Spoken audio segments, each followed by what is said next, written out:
Hopefully everyone can see the screen. My name is Richard Capone. I'm the CEO of Let's Go Learn. And we have Dr. Dojonovic, Stacie, also with us. And she and I are going to be doing the main presentation today. We also have Elsa Iglesias from Let's Go Learn, and she'll be joining us near the end during the Q&A section. So we've got a lot to cover, so we're real excited about this. So I'll go ahead and turn it over to you, Stacie. So we're going to start a little bit, Richard, just if we could give them a little bit of background about what's Go Learn, if you wouldn't mind sharing with them, because a lot of folks, we're here on this call because they understand what the Council for Exceptional Children is, but who is Let's Go Learn? So, to kind of start about that partnership with DCDT, I think it's important to kind of take a second, um, and just give a little background of where you've been and your connection with CEC and DCDT, because I think when we get to the point where I'd like to share with people why CEC and DCDT partnered with you to kind of power the technology, it's good for folks to hear a little bit about your history. I know it helped me. Sure. Yeah, so I started Let's Go Learn in 2000 with Dr. Rick McCollum. He ran the Reading Credential program at Berkeley, at UC Berkeley. And the goal for us was always about diagnostic data. How can we provide information that answers, why is a student struggling or why are they doing well? And over probably about 5 or 6 years ago, we transitioned really into special education because after about 15 years, we realized that special educators are the ones who really want the diagnostic data, right? And they're the ones who legally have to have it. And so our guiding principle has always been, create great tools. Our foundational product is reading and math present level diagnostic. That's going to guide the teacher, lower the threshold for personalization. And so that's really, really what's important to us. So we started a partnership with CEC, with CASE, DCDT, and it just made a lot of sense for us to be able to now bring transition onto our platform. Because like I said, a lot of our customers are going to be the special education departments. And just sort of on this slide here, you can click through so the graphic shows up. Really, our core platform is going to be a reading and math present level diagnostic. And that product then has layers on it. So we now have the LCE, life-centered education, and we also even have a behavior assessment that's out as well, which is for progress monitoring. So we're trying to really be a larger platform just because, it's very difficult to have tools that work with all these different areas. So that's the background with Let's Go Learn. We're real excited about this, and we'll be chiming in, and then I'll be doing the demo portion. Stacie's going to be showing you guys some of the slides and the background, and then I'll jump into the demo of the product.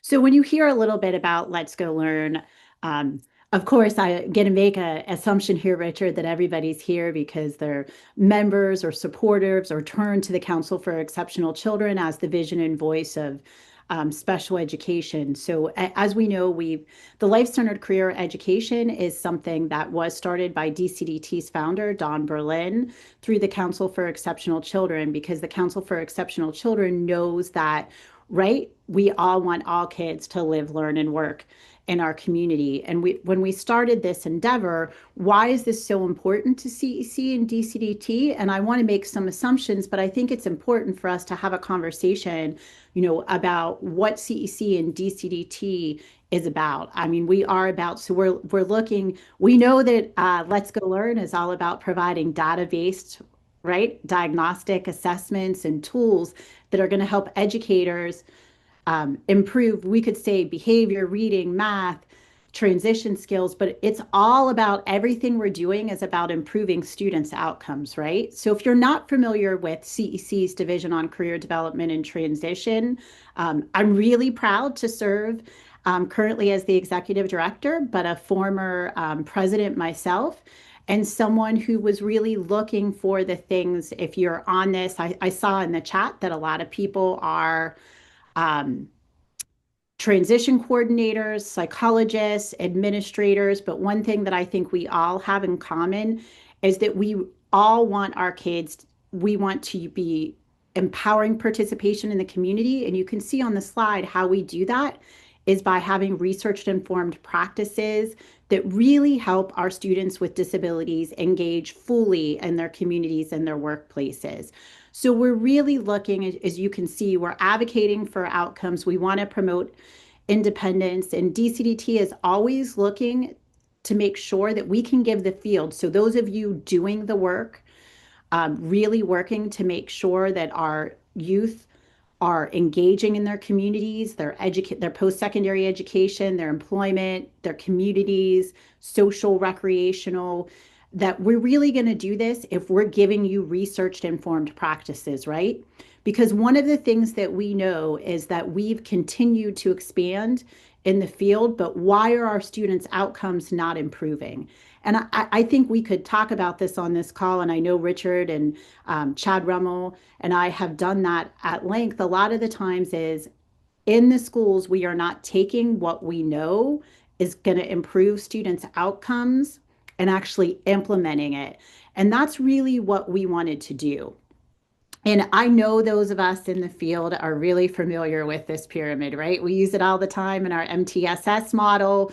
We use this in our responses to intervention. We're looking at how we look at things, but really, we want to make sure that when we were looking at really supporting, there's so many curriculums, right? Resources out there, but we wanted to start, and this is why Richard has sometimes wondered why it took us so long. It took us so long, Richard, because, DCD, go ahead, Richard. I don't wonder. I know it's hard. Every little piece about this, and Stacey's going to show you, it takes a lot of time and thought. I'm just glad that you guys were doing it because sometimes it's hard, when you're trying to decide new domains, new sub competencies, and I realize all the stuff that went into it. So I appreciate it. Well, it really, and thank you, because I think what we did, the Council for Exceptional Children and DCDT looked at what do we know? What are those evidence-based practices? What are those high leverage practices for instruction? And what also have we learned for those predictors of post-school success, right, for transition? How can we embed scaffolding and a lesson plan and a process so that we're actually delivering effective instruction?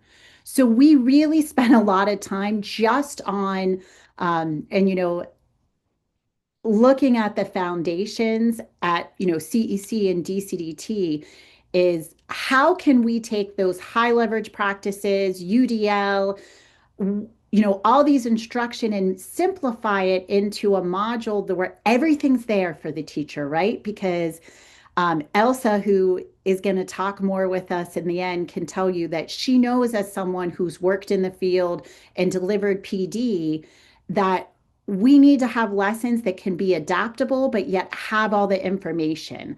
We've got to take time to build thematic units under the competencies and the domains and have that framework because we know teachers um, can't look at multiple places, right? And how do we develop the effective instruction? And these are the things that we know that we needed to do and put into the lesson plan development. So we really spent time because I, you know, students, one lesson doesn't fit every student, correct?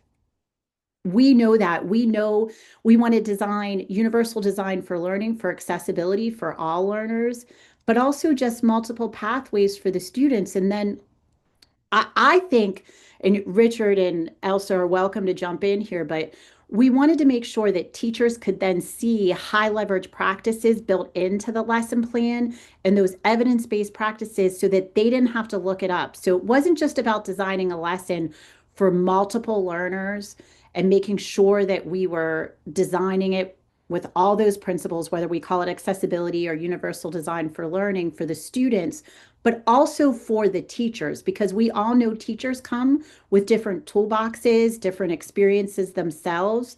So we really wanted to do this. And, as we started in this endeavor, we thought we needed to do readiness levels for the students, right?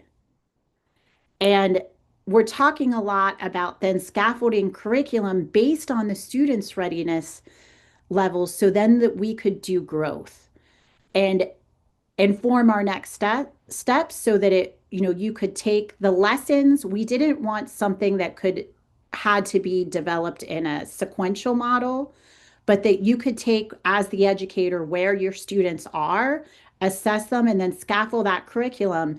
And it might be 1 year or one class. You follow each competency in order, but you'll see when Richard gets to it. This is why Let's Go Learn developed the curriculum module and the setup, and not us practitioners and researchers at DCDT, because he he needed to take our ideas and make it into a format. We always say powered by Let's Go Learn, but it's really designed and powered in a way that could be easily accessible to all teachers who want to deliver it. Now, Dr. Don Rowe, I'm really proud, co-led the team. And I do need to give, sorry, Richard, I think it's good to make sure that folks know that there was a team working on this who really have experience in research and best practices, but also implementation in the classroom setting. So we wanted to make sure that I say when we built these scaffolding, we obviously the goals, whether we call it positive outcomes for learners or, you know, that all students are living, learning, and working, that's what we want to start changing. So we know that we have to implement a curriculum with fidelity. We don't want to provide a bunch of resources that aren't designed based on the high leverage practices. We also want to give you resources where if you want more information, you can have it on your own, but you could deliver with consistency and competency. And this is truly, I think that we spent time really looking at what all needs to be in a lesson plan. How can we incorporate what we know about effective instruction, evidence-based practices, and the predictors of post-school success?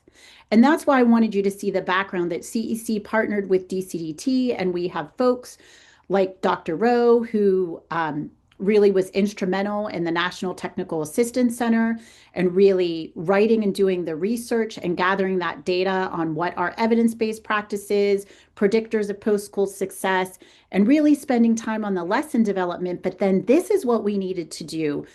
The life-centered career education curriculum, we really needed to look at what are the competencies and lesson plans we needed for community living, employment, and post-secondary education.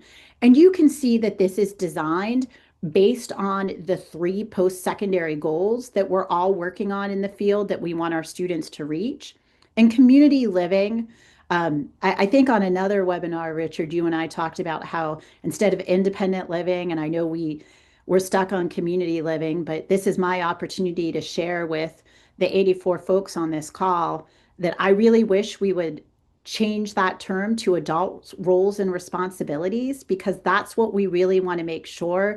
It's so much more than cooking and cleaning. It's really, act, how we really are preparing folks to for all those adults' roles and responsibilities, not just living in their house. And I think sometimes independent living gives that connotation. So we really selectively chose community living. So we knew we were preparing folks to fully access their community. So you can see that's why there's 140 lessons in that area versus post-secondary education that has 64 lessons, because there was so much that entails in preparing folks to really be adults in their community. And that is really where we wanted to spend some time really talking about preparing folks. It's so much more than doing laundry and activities of daily living. It's goal setting, it's communication skills, it's digital skills, personal hygiene.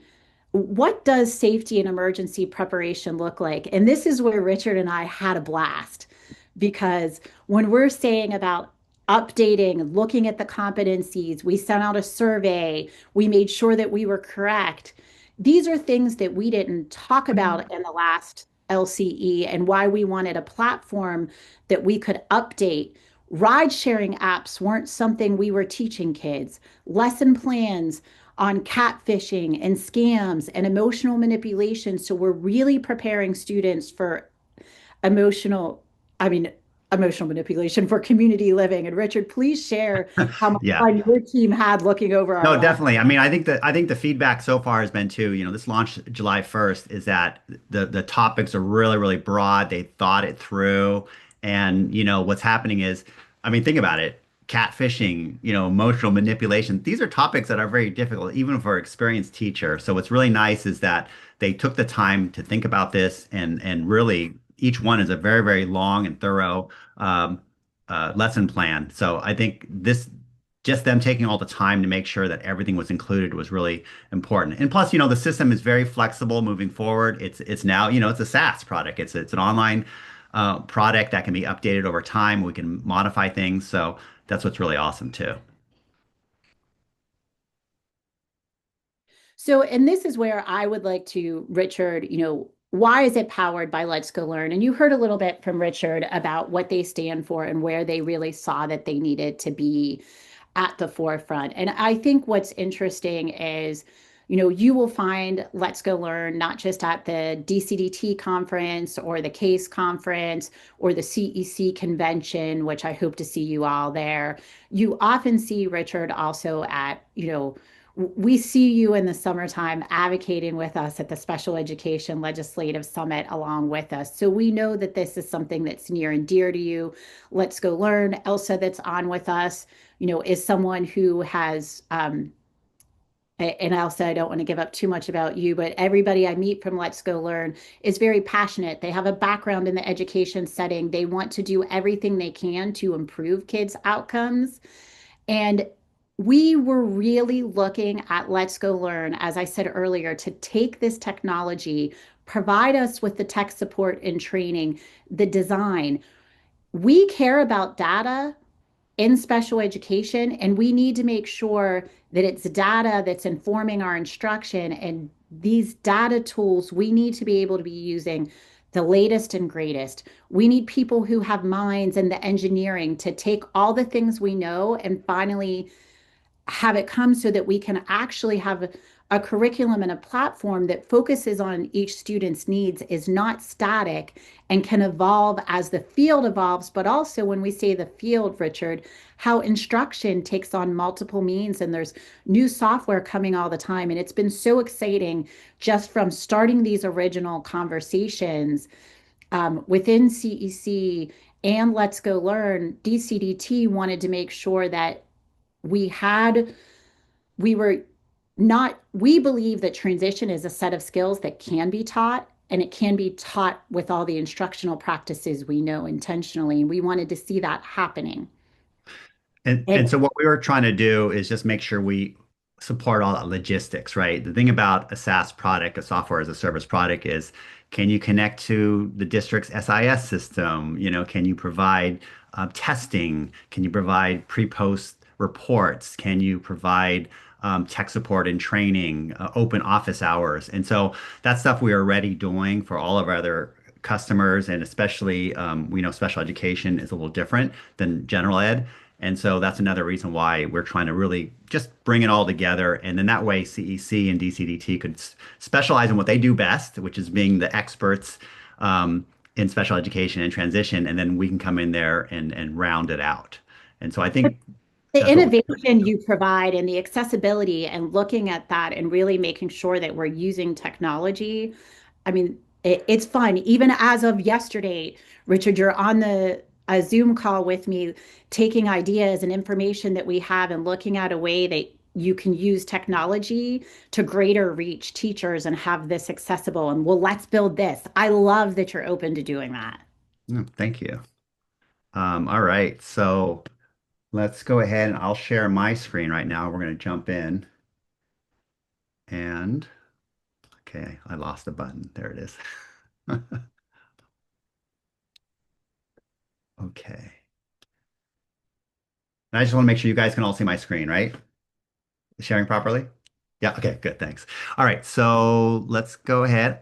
So I'm logged in. So I'm logged in as a teacher, and this is a demo account we have. So it actually has real data, student data, but the names have all been obfuscated. So I'm logging in, and like I said, I'm not going to necessarily show you all of this, but it's regular LMS. You can basically students we can bring the students in, they're logged in, you can add students, we have all the basic information, you can queue up assessments. But other than that, I'm going to jump into the LCE 2.0 part. So I come over here to instruction, and these are, of course, teacher-led lesson plans. And initially, I'm on the overview tab. We have an LCE assistant, which is an AI assistant. It has all the information, and I'll show you this in a little bit. And then we have some basic information on the general tab. You can get help, training videos, a list of all the lessons with objectives as a Google Sheet or as a PDF. So a lot of that basic information right here. But the real meat of it is you come over here and you see the three main domains that Stacie mentioned: community living, employment, post-secondary education. So I can come over here and now I can go ahead and start drilling down, right? So I have, you can see the different categories right here, financial management. I could then go ahead and jump down to different areas, security and privacy, right? And so there's different ways of getting to this too, right? So I don't have to necessarily know where everything is automatically, but if I wanted to, I could see this and I'll go ahead, take a look at this one here. If I wanted to demonstrate the use of security features provided by a card issuer, blah, blah, blah, I can now go ahead and just take a look at the lesson plan, right? So I'm going to dig into one. And so this is where, I don't know if some of you looked at it before in the past, but the new version is like very, very simple and easy and clean. You see all the different areas, the central questions, your I can statement, the lesson objectives, the materials and resources. Okay. And Stacie and Elsa, feel free to chime in. And then also we've got all the different categories, right? Now, as I'm working on this, I can go ahead and print out a section. I could download a section, or I could print out the whole thing or download the whole piece. So we also want to make sure that, for experienced teachers who maybe need help only in one area, they could go down and say, okay, well, I'm experienced at this. I don't necessarily need this whole piece, but maybe they want certain areas, higher order thinking questions, activities, engagement. So maybe they want this section so they could work on it. So we're really trying to give you a very, very flexible set for whether it's a brand new teacher who's working in transition or as an experienced teacher, you have all the different levels of information. Um, oops. And I go down here, we even have, scripts, right? And let me just scroll down here. You can see it's very elaborate, right? You have scripts that the teacher could use to talking to the students and so on and so forth, and activities. We have the UDL strategies and all this good stuff. So I know it's a little hard. We also have some sample lessons you can Yeah. download. Oops, you're And muted. Richard, Yeah. Richard, I think that's one of the important parts as Richard was talking and Elsa jump in. I think as we talked about is that some teachers, when we talk about scaffolding for teachers and not just scaffolding for learners, but some teachers would like a script because they want everything script outed. So it's not just about the steps in the lessons to do this, but it's to actually script out line by line. And some teachers don't need that script and they won't click on that section. They'll just go to the steps, but I just wanted folks to see that we had that in there, um, so that folks could have that availability. Elsa, would you agree that that's a great example of the scaffolding? Yes, that's a really great example for scaffolding for the teachers, but also for, let's think about paraprofessionals in your classroom that might be teaching part of this lesson for your students, or a job coach who doesn't have a lot of pedagogy background. So one of the things that you can do with that, and also for experienced teachers, sometimes you just want to refresh, right? Sometimes you've done the material one way for so many years, you're kind of like, you know what, I just need a refresh. And so having that opportunity to look at a script is actually a really great idea. Yeah. And so let me show you a few other things. So if I come over here and let's say I'm looking through the lessons, I can now go ahead and add this to my favorite. I could say, okay, well, I'm going to go ahead and add a new tag. I'm going to go ahead and I'm going to do this in October. And then I could put a note. Use this one for our school.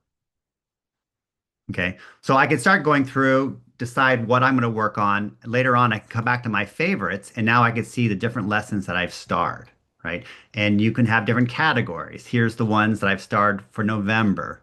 Here's the one I've starred for October. So we're not only just giving you lesson plans, but we want to also make it easy for you to be able to look at them and manage them, right? Because of course, this is a lot of content and you're not covering all of this with every student every year. You have to space it out. If I want to, again, I'm looking at this. Let's say I want to do a pre-test for the student on this before I start. I can go ahead and say assign quiz, and I can say I want to give it to these 3 students. I can now assign a quiz on that lesson so that they could do it as a pre-test ahead of time, right? And then I would just queue that up, and those 3 students are assigned that quiz, right? Now I can also look at resources as well. Okay, this one doesn't have any. Let me go to another one here. Uh, Personal hygiene.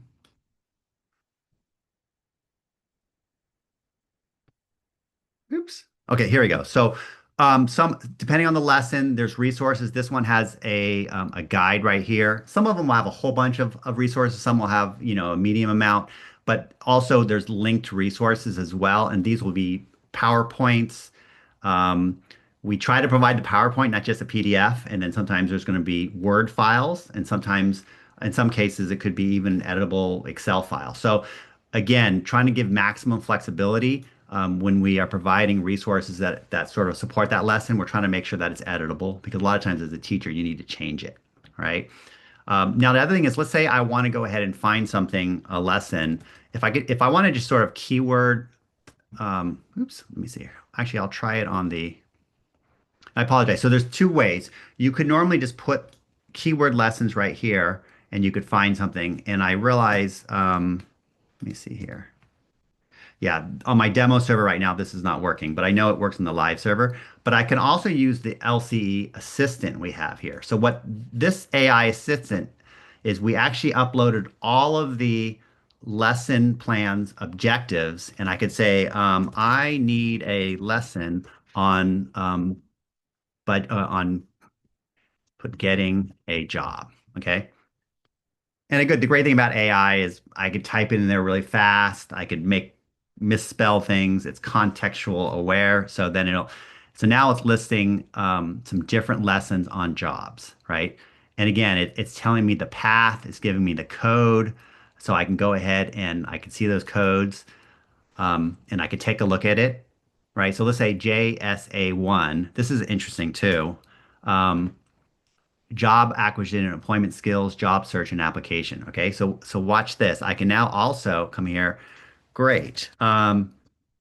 Give me a 50-minute lesson for 6 students on, and I'll put that code in there. Okay.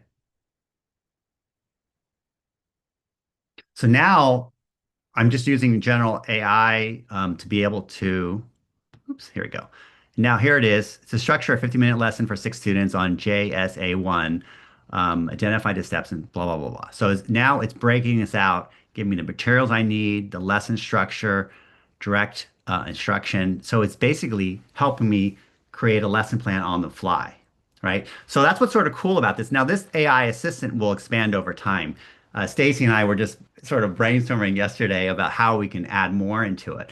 But what we've sort of done here is at the very, basics, we're giving you these great lessons, but we now also are connecting AI to it so that teachers can safely use AI. In our platform, AI is anonymous, right? When we push it to the model we use, which is ChatGPT, it doesn't know who your teacher is. It never actually communicates with your network. It goes through our servers, and we're the firewall between you. And so it's sort of a very safe way to use it. And even for districts who say, "Oh, you can't go directly to AI," I mean, for us, it's not. We're acting as the layer between it. So lots of creative ways to use this particular feature. But I mean, this is just one small facet of the whole system. So I want to point that out. Stacie or Elsa, I don't know if you guys want to add anything to what I just said. Well, you can actually, even with Lena, you could even be specific as to find a lesson on washing my hands for a student with cognitive disabilities. You could actually be that specific and then ask them to create a lesson plan for students with cognitive disabilities or high functioning students with high academic skills and low adaptive skills. So you can actually get the AI to actually create some of those lessons, really modify them for you. And what's really cool about this too is let's say I have some students where I need to constantly sort of modify those lessons.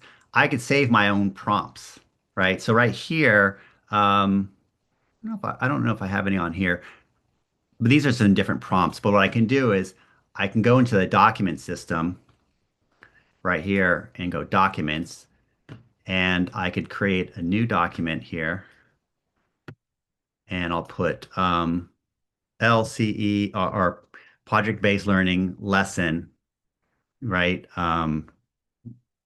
Parameters one. I don't know.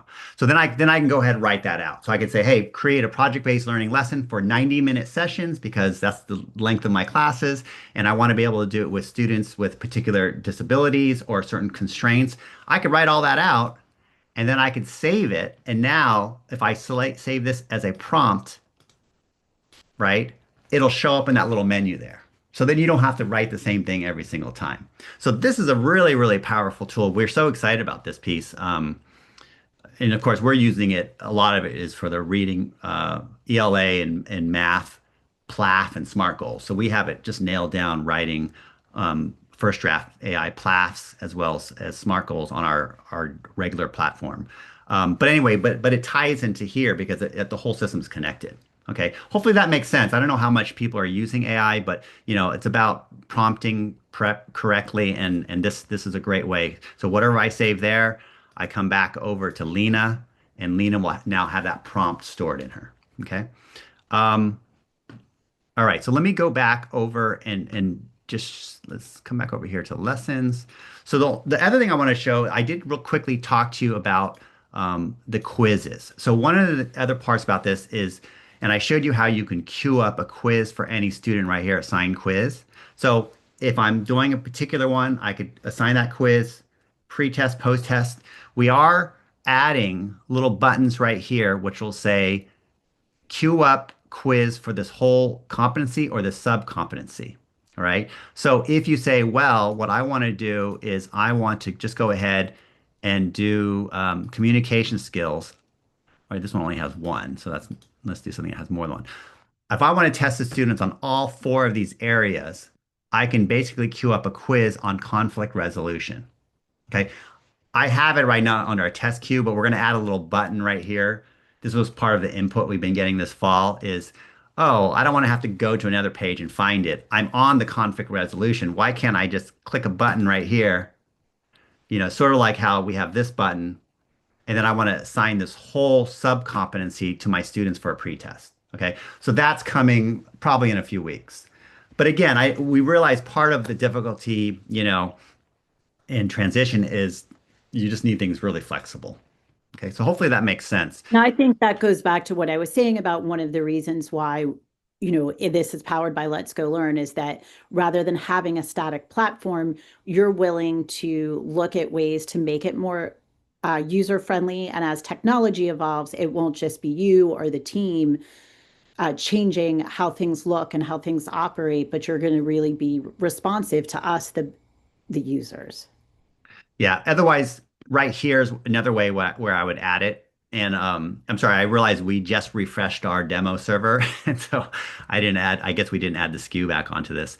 But anyway, I could select LCE subject and then all 200, or whatever it is, 240, or all the lessons would show up, plus all the sub competencies and all the competencies. So I could queue up whatever I want through this mechanism here. But again, there's different ways of doing it, and we want to make sure it fits with your workflow. Okay. That is the majority of it. I mean, in some ways, the product isn't totally complicated. You want simplicity. And again, there's just different ways to get to it. All right. I think so. The one other thing that we do have too is we do have an optional piece, and that's called Edge. So we actually have lessons that are student-led lessons. They're interactive, and so that is an optional piece. So if you are looking at a lesson, you could say, okay, well, I want to go ahead and let's see here, assign a quiz. So here's a student-led lesson on interviewing. I could then also go ahead and assign that to the student. And this would be ideal for, distance learning or home study, where a student maybe is remote, or you wanted to break out individual lesson time, you could do that too. So this is an option. And then that right there, I could go ahead and queue that individual lesson up with a few different students. Okay. Anyway, it takes it through. I would basically assign the lesson. I could put a date, start, end, and some instructions for the students. So that's again, we have another piece there. And that what's sort of cool about this is this piece is very flexible over time. So, in long term, it'd be great if we could even hook in other different type of lessons as well, because it doesn't necessarily have to be stuff from our platform. Eventually, it could be almost anything. It could even, long term, it could even be a video for you to watch. And But anyway, transition that's the other piece of it. I was Go going ahead. to add, Richard, the Transition Edge is such a great tool. You can use it as an intervention tool for a student who did poorly on a post test, a post assessment. You can use it as an intervention tool. You can also use it as a homework tool. You can assign it because, as we know, our students need to have things repeated to them. So one of the things you could do is if you've taught the lesson, you've taught a variety of those lessons, you can assign that as a homework so that they can review it again one more time. You can also open your lesson as a teacher and pull up the transition edge lesson and pull it up just as a kind of like an opener, and stop it and ask questions as it goes. It has also can use it. Some teachers are using it in a review, so they can review information with the students because there's a quiz at the end, and so it's a really versatile tool. Used for students, but also teachers can use it as well. But I find it is a very versatile tool, very versatile. Yeah, and right now I was just loading one up, so you could be using it as a one-on-one learning tool, um, as Elsa mentioned. And but or this is also what the student sees. And sometimes what's interesting is people do it small group and everyone can do the gaming practice together. Sorry, I'm not sure why it's pausing. It's taking a long time. Again, I think because this is a And, demo server. and Oh, one there thing it is. okay. No, go ahead. No, please proceed. Earn. All right. So I'm actually not, I don't know if necessarily if we have time to cover this, but it goes into the instruction and it has gaming practice and they earn points, but it's interactive, it uses music. So I'm not going to spend time showing it, but I just wanted to show you how easy it is to click on it and bring it up. All right. Okay. So, Stacie, anything else you want me to show on No, any of and the I lessons? think we're talking a lot now and really showing, which I appreciate and was important to us, the curriculum and how user friendly and the technology and how we powered it. But I want to make sure that everybody remembers that the LCE 2.0, what really does make it different is in 2025, we now have a well-established body of research on secondary transition, universal design for learning, high leverage practices, and evidence-based practices. That's a lot, right? So we really wanted to take the foundation from the studies from Dr. Mazzotti, which identified those specific predictors of post-school success, which include the things in transition we talk about a lot about student-led planning, self-determination, career readiness experiences, inclusive academic instruction. I loved in the chat when folks were like, can we use this in the gen ed classroom? That's one of the things that, Richard and Chad oftentimes had to slow down the team because that is really our vision and why we kind of wanted those UDL practices because we know those predictors are supported by decades of transition research now with the importance of aligning educational practices with that individualized post-secondary goals. So I want to make sure that, administrators that are on this call, that all the instructional strategies are aligned with the 22 high leverage practices with that meta analytic evidence. So there is explicit instruction, there is feedback, there is social emotional skill development.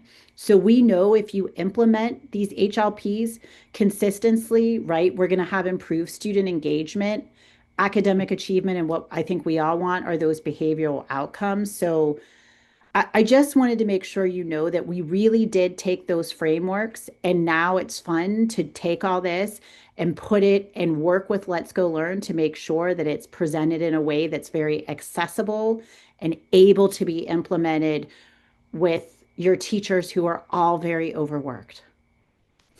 Yeah, for sure. Let me go ahead. And so I guess uh, l- let me share my screen. Oh, I'm still sharing it. There you go. Sorry.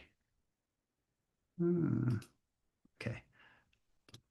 So this is Elsa's information in the sense that if you guys scan that, also you could go ahead and have a conversation with her if you guys have questions about it. And actually, I realized that Elsa, I should probably just put your email address on there for people to look at too, rather than make them scan. It's pretty easy. It's just Elsa at Let's Go Learn. And if you remember Frozen, it's Elsa, Queen Elsa, or Princess Elsa, whatever you like to say. Okay, there we go. So we've had And some let's go. questions in the Yeah. chat. We've had some questions in the chat, and I've been answering them as they go along. But there's some questions about assessments. The data is collected. The assessments, every lesson in Let's Go Learn has its own quiz, and the quizzes are short because they're lesson quizzes. So there might be 2 to 4 questions. They're multiple choice. They're on the digital platform, so students can hear it being spoken to them. They can be read out loud to them, or they can choose not to have it read out loud to them. They're multiple choice questions, and they're scored, and that data is collected by Let's Go Learn. Every subcompetency, so those subtopics, like for example, hygiene practices, has its own quiz. So those quizzes are a little longer. Also, they are also read aloud to students, and subcompetency quizzes are meant to be covering that whole topic. So what's great about those subcompetency quizzes is they can be pre and post tests, and you can see that growth. And then your lesson quizzes are all your progress monitoring in between. That data is collected. Someone was asking about, one of the questions was asking about the data that's collected. And one of the things that's great about it is the skills that are the subcompetency quizzes that are taken and the lesson quizzes give you really specific information. As we all know, students in special needs or special education often have holes in their education. And so they might have this information and not have that information. So the subcompetency and the lesson quizzes are so specific that you can actually say, you know what, we need a goal on social skills, on mental benefits of hygiene. It's that specific. And then when that student covers that goal, then he's covered that goal. And you have that data to back that up. Some other questions were asking about the scores and reports. One of them wanted to know about, one of the participants wanted to know about the resources. The resources are what make Let's Go Learn's LCE 2.0 so flexible. We know that this population of students can have some cognitive disabilities and high adaptive skills. And then we can have some students that have high academic skills and low adaptive skills, and anywhere in between, right? So some of those things that you can do is when you're looking at the resources, you can have a social story, and then you could also have part of the resources would be a social story for those students that you might need to access that information, that knowledge base from those social stories, and then some from with a slideshow that's meant for a student reading at a 3rd or 4th grade level, or a student reading at a 6th grade level.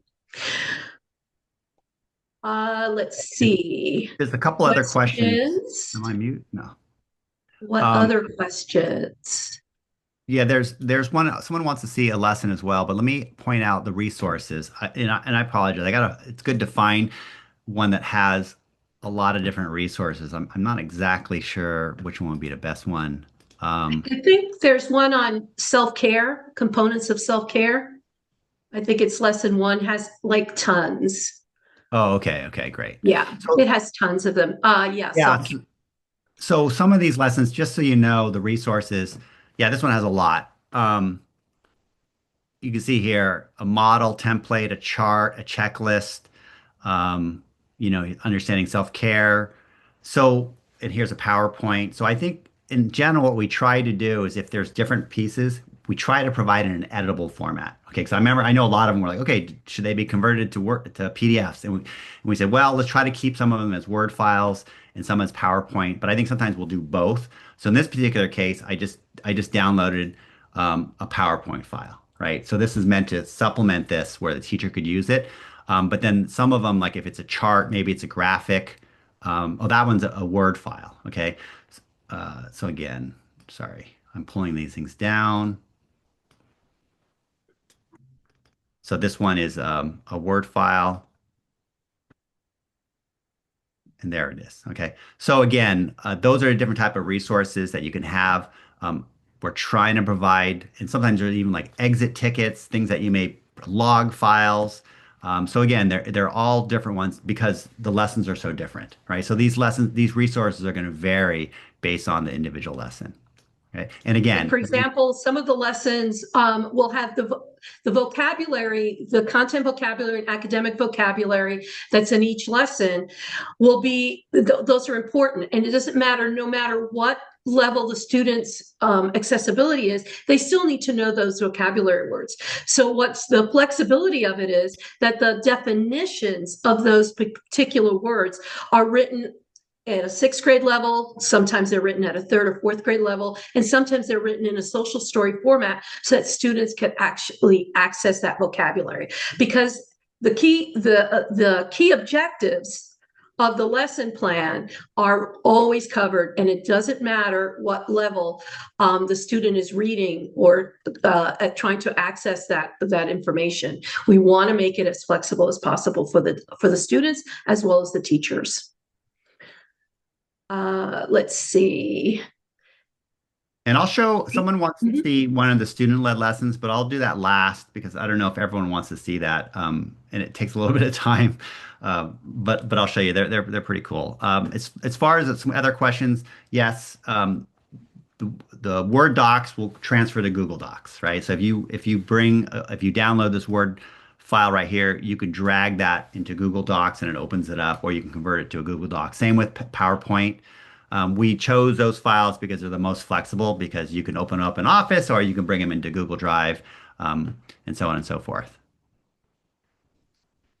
Let's see. Another question is, how often is the curriculum going to be updated at this point? Basically, if we get input like, hey, this is outdated, or, we have a gap here, we're going to be absolutely evolving it over time, right? This is a living, breathing product, so to speak. As new things come up, I mean, obviously AI is brand new, and so there'll be more stuff added over time. As Stacie mentioned before, a lot of the stuff are new concepts that we put in there, things that people didn't have to deal with, 10, 20 years ago. But we're trying to make sure it's very fresh. And I think that's the big difference with CEC, Mhm. updating the LCE curriculum to the LCE 2.0 isn't just the platform, it's that continual update. Yeah. And the updating, it takes into effect as far as your feedback also, right? Because what we want is your feedback to tell us what could make this even better for our teachers. Because frankly, what we want is for the teachers to have everything they need so that they can provide those great high leverage practices, get our students' achievement up, and actually get to teach so that they don't have to modify as much as they need to. And one of the other questions I see is about the test items. So most of them are multiple choice, but they have audio support. So if the question is, asking a student a paragraph, it'll read the paragraph out loud. They can click on it to hear the choices. So we did switch it so that by default it's just going to read the question, and then if they want to have the choices read aloud, they can click on it. And so we're giving them a little bit more flexibility there. All right. So Earn, spend, you hear that? save, and borrow. These are the basics of finance. When you get a paycheck from a job, you earn money. when you spend money to buy things like food or pay for rent. So initially, I'm just going through. It's giving you right an explicit lesson. It takes 4 to 5 minutes, and then a lot of times there'll be a little song as well. Sometimes now, student can't always skip it, but I think actually I'm not sure. And those I can, but I'm going to skip it. Just interest.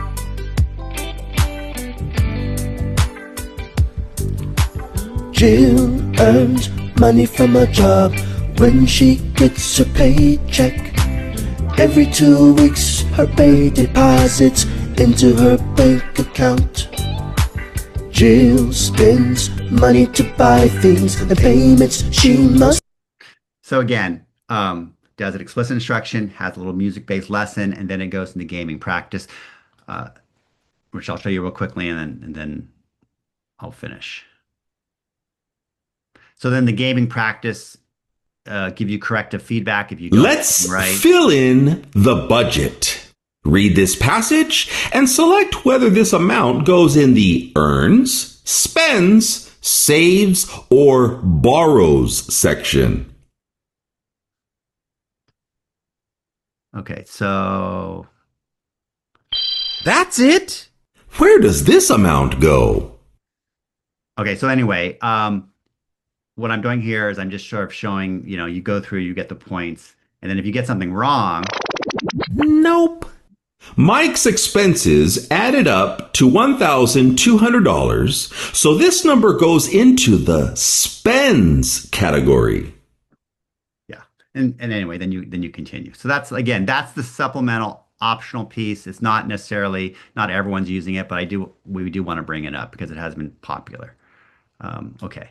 So, let's see, any other questions before we wrap it up? I think we're almost out of time, right, Stacie and Elsa? Yeah, please feel free to reach out to me. I would love to do a demo with you and show you more of the resources and really dig into the lesson plan with you.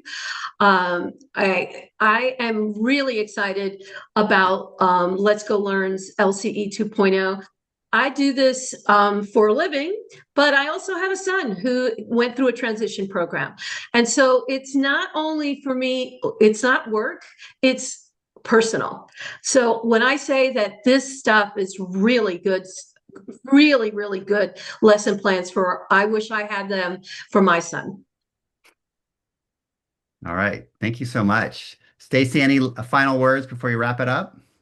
Well, I just would like to thank everybody for and thank Let's Go Learn for taking the time. And I want to make sure that everyone knows that the Council for Exceptional Children's Division on Career Development and Transition appreciates the thoughtfulness that Let's Go Learn has shown and the responsiveness to the field. So that is genuine. And Elsa really, there's no charge to Elsa's time for the free demo because she wants to make sure that people are really comfortable and has their individual questions answered. So please do reach out to Elsa, and you can always, reach out to your Division on Career Development and Transition as well at any time. If you don't have my email address, you must not be a member because I love to email members. All right. Well, thank you so much to our presenters. We are going to wrap this up. Thank you for your time. Thank our presenters for their expertise. You'll get a follow-up email in the coming days about accessing the recording and the slides. And thank you all so much. Have a wonderful Tuesday. Thank you, Hannah. Bye-bye, everyone. Thank you.